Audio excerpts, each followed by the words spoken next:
I got the phone. Positives. All right, I can see why everyone found Jeff Bridges as the dude, the interesting character. I call him like a beach bum beatnik. How would you describe him? No. At first I thought hipster, but then I'm realizing I was incorrect in the term. I think beatnik probably makes more sense. But he was definitely the standout in the film, which in itself is amazing when you consider all the different actors and actresses that were in this 1990. Who in the hell casted this movie? I mean, you have to stare. Whoa, that's it. You're discovering the actor. I mean, Philip Seymour Hoffman and Jeff Bridges, John Goodman, Steve Buscemi, Julianne Moore. I mean, Tara Reid. I mean, there's this. Whoa, who casted this? And then, I mean, it's a great casting. Then you had minor characters of John Turturro and Ving Rhames. Sam Elliott did it. Sam Elliott. Oh wow! I mean, wow. You definitely had a lot of people. Oh yeah, you had a great cast. Yeah. For one of the strangest storied movies, you're trying to figure out. I had a clue what was going on. Now. You said how you could watch this movie. You described how you could watch this movie. My opinion has not changed about this movie. In the same way that I think Clockwork Orange works in the same way. I think you honestly, if you are high or stoned, you'll probably appreciate this a lot more than if you were watching it completely sober. And that's not actually a negative. It's just some films, like some music, are probably better appreciated if you're a little bit intoxicated. There are many great lines that I could not understand a clue what was going on through the whole plot of the story, but there are so many great lines that Jeff Bridges deliver and John Goodman delivers. All the main cast delivers such great lines. You'll laugh your ass off at certain things, but like you said, you have to be stoned or drunk or whatever to enjoy this. Now, there's two co-workers at where I work at. Said they have been bugging me to watch this, and they said, "Oh, we like this movie because you hate it." I had not seen. It's only because of certain. I will speak about it in the negatives. That why I did not like this movie, but I had to watch this movie for a fresh review to understand it, and the plot. And you figured out the plot. At first I thought I figured out the plot, and then I realized I was wrong about the plot, and the whole plot was the whole thing was a scam. The movie itself is a scam, and it's without giving away any of the spoilers for anyone who has not seen it yet, which I know a lot of people have. So yeah, in a lot of ways, the whole movie was a scam, which might have been the whole point of the movie, and the whole thing was kind of irrelevant. Which might have been the point of the movie too. This movie, the plot. I get a plot without saying any details. Is what Riddler would say. Is what Joe Pesci would say. It's a riddle wrapped up in an enigma. You trying to figure what it takes. I mean, it's amazing that Jeff Bridges figured it out toward the end. Amazing. Yeah. It's amazing that he figured it all out. And. What the heck, Lebowski, man? It was a name. The big Lebowski. It was the old man. It was the old man. The character movies. It was the name of the man. And how was he related to the old man? Now who was friends? I mean, what was the relationships in this movie? That took time to figure that part out. Now, regarding the John Goodman, the actual part that he did the best in was not actually any of the words he said at all. It was his physical reaction, or should I say his use of an object on a car. The car scene where he's beating the living hell out of a red Corvette, it was, I think, with a crowbar.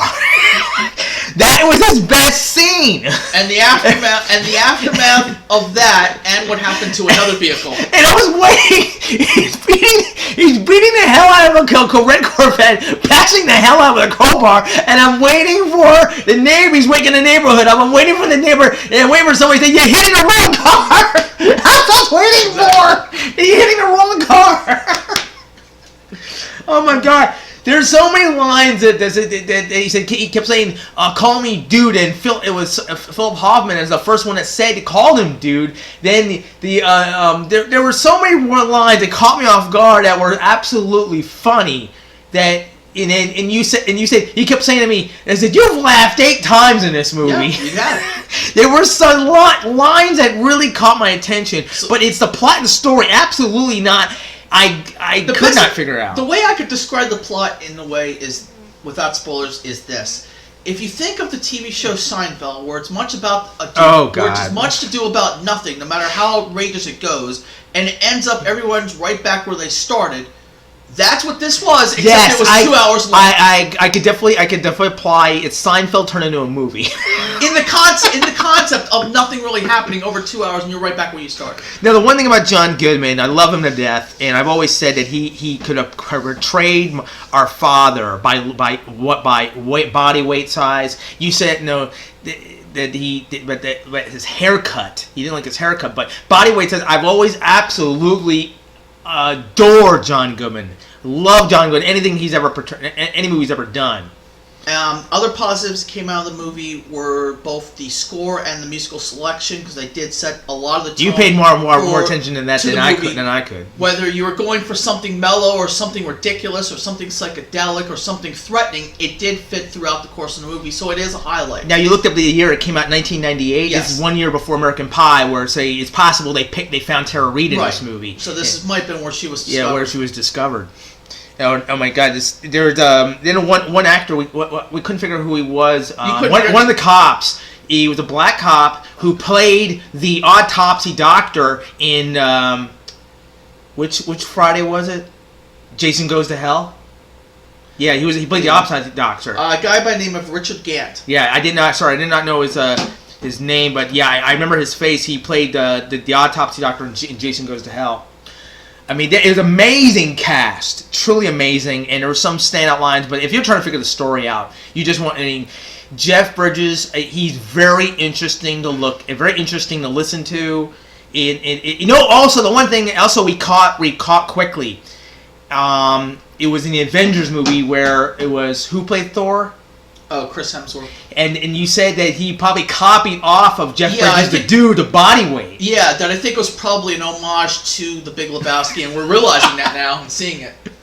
But yeah, immediately when I saw him in the beginning walking in the store, that he looked very much like Thor did, Chris Hemsworth, and he very much looked like him. That's where he probably copied off of.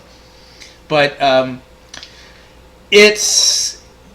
Like you said, you'd have to be stoner drunk, whatnot, to appreciate this movie, and you want to be a lazy beach bum to appreciate his character. It's where you can understand a segment of the population that would really enjoy this movie. It's just that neither of us are really that segment of the population. Yeah, you were also talking about the Oscar nominations. Who was he? Well, this was 1998, so this was the year that you had Saving Private Ryan, Thin Red Line, and the unfortunate winner, Shakespeare in Love. But was he chosen for Best Actor? Or anybody chosen for this? I thought he said he was. He didn't. He certainly didn't win. I don't know if he was nominated. I can't for the life of me remember who won for 1998. I'm very surprised that if we look at the Oscar nominations, I could see that if Jeff Bridges was nominated for this, I could see. I could have seen why if he didn't, but I could have seen. Huh? Yeah, if I. Have it's a big if he was. We don't have it right in front of us, but we had to take a fresh look. I had not seen this in many years. I took a fresh look at this and review this. I could see why some people I work with really appreciate. They enjoyed his performance. Jeff Bridges as the dude. I get a kick out of that. Okay. This was the year of the Life is Beautiful, the actor that did the Holocaust survivor thing with the father and the son. He was the one who won the movie. So, okay, that made more sense now. So Jeff didn't. I'm still trying to find it, so I might not find it at the time of this. Yeah. But Tom Hanks got I got it. Tom Hanks got nominated. Ian McKellen, Nick Nolte, Edward Norton. No, he didn't get nominated. Nobody from this film. No, he didn't get nominated. Okay, but casting wise, now that I'm looking at the cast, I understand that was I understand why he. I'm honest to God. Okay, but still, you would think that that he should have been nominated. It's hard when you see this list. I understand why he wasn't nominated. That was a strong. It's still. I think he should have been nominated. He gave a really interesting performance. For I kept trying to figure out what the Big Lebowski mean. Was it a term, a phrase? No, it was their name and how he was related to the old man, the wealthy old man. And I also think when John Gibbon picked him up out of the wheelchair, you expected him to stand up. No, he didn't. There were incredibly funny moments. It is not something it has to. The funny moments will get your attention, but it's not like it's really. Is it a comedy or what the heck is this? I think it was going to be a late It was an attempt at comedy. Yeah. Which for segment, I could see where a lot of people would find this funny. It's just not my type of comedy, and apparently it's not my brother's. But I could see why everyone appreciates Jeff Bridges for the dude for I call it a beatnik bum. That's what they kept calling him, a bum, all the time. So I can see why that his character was caught my coworker's attention.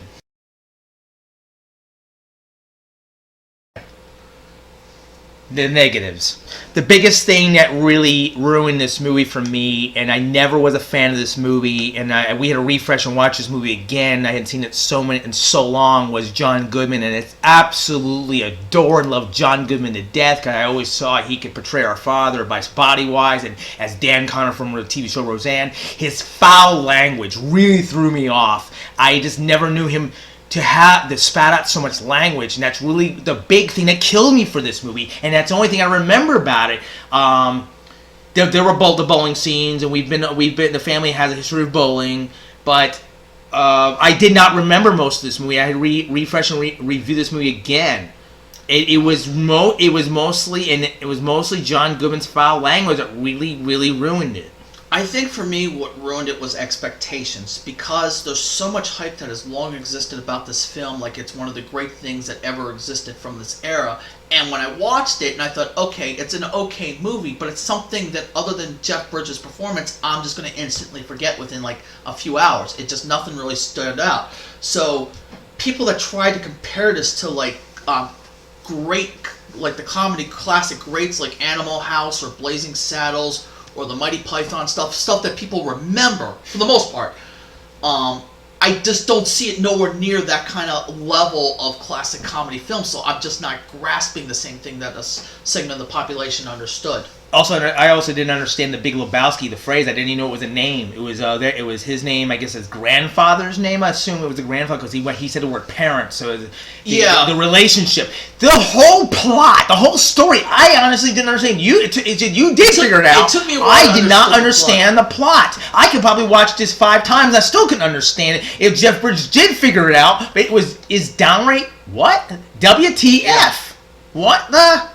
I didn't get it. But the title. Sometimes a movie can be ruined by a title. You know, a character title, something said. And I did not get the title, did not get the plot. John Goodman's foul language. You know, in other movies, maybe he spouted out a few words. He was spewing it out like an open sink. Now, ironically, what I indicated was a positive is also a negative of this movie, and that is that it's much to do about nothing, which made you feel like, what was the point of watching this entire movie if you felt like there was no progression or no anything of any of the characters? You're basically right where you started with 1 or 2 less people in the film, and that's it. And it's like, what was the point of watching this thing? You also compared it to, I think it was in a positive, you compared it to Seinfeld. That's what it was, yeah. It was like an episode of Seinfeld. I absolutely cannot stand Jerry Seinfeld, cannot stand the show. So if you want to compare it to, it's about nothing. Yeah. So if you are somebody who loves shows about absolutely nothing, then this is your type of movie. But to me, it's one of the turnoffs for me, so... And some of these characters... Oh, one of those big things that I found very negative was John Goodman's his characters... how he treated Steve Buscemi. He kept telling us shut up constantly. That was annoying. Steve Buscemi hardly had anything to say in this movie because John kept telling us shut up. John was trying to portray a Vietnam veteran very vaguely. He was aggressive, talking about his past, and he was constantly effing this, F that. That was not the John Goodman I know. You know, he's had so many fantastic roles. Honest to God, I think this was his worst. I believe this is his worst role. People are gonna find me saying that's crazy. You said he's had worse roles over the years. Yeah, he said he's had great roles and he's had bad roles, and this to me wasn't one of his good roles. No, at all. All as much as we want to really put emphasis on a fantastic casting director, wow, you picked a lot of great actors and actresses for this. It was such a mixture it didn't catch my attention. The title, I mean, it sucked. This movie sucked. And my friends are gonna probably listen to this at work and saying again, yeah, I'm gonna slam it. What could I rate this? I'm definitely gonna say this is 2 hours I could not regain of my life. And I don't think I've ever said that of a movie. There's a lot of movies I give it a 1 or 2. I don't think you're going to give it a 0 because you laughed. So no. 0 means I refuse to watch it. 0 means I refuse to watch it. 1, I regret it. 2, it could have been better. Oh my God, it's really hanging between a 1 and a 2. I mean, there were many laughing moments, ass off moments, but I did this because my coworkers kept saying this is the movie I hate the most. They love it, so they intentionally like it. So because I hate it in John's foul language, this is a movie I honestly could say that this is 2 hours I cannot regain of my life, and I have never said that about a movie or a moment in my life. The 2 hours I lost. And for me, out of 4 stars, I would have given it a 2. And to be clear, I would have only given it a 1 star. But Jeff Bridges. I know, I almost said Daniels again. Jeff Bridges' performance does stand out enough that it does go from a 1 to a 2 in my standpoint, but that's the only thing that I'm going to remember from this film. The rest of it, it's going to be gone. I almost at times going to say his brother Bo Bridges. At times I'm trying to figure out I was going to say Bo, it's Jeff Bridges. At times I was going to confuse them between, because I wouldn't say they're twins. I wouldn't say they're twins. No. They look vaguely similar. But also, one thing you said threw off when I said I compared Johnny Goodman to Dan Connor as our father, that his haircut, you didn't like the haircut. I get he was trying to go for a military buzz type thing. For John Goodman, it just doesn't look right. and plus they were bowling. Yeah. It's a family thing. But I know the negatives. I was really looking forward to this negative section rather than the positive section. Oh, yeah. If you like this video, please subscribe, comment, like or dislike, and thank you for watching.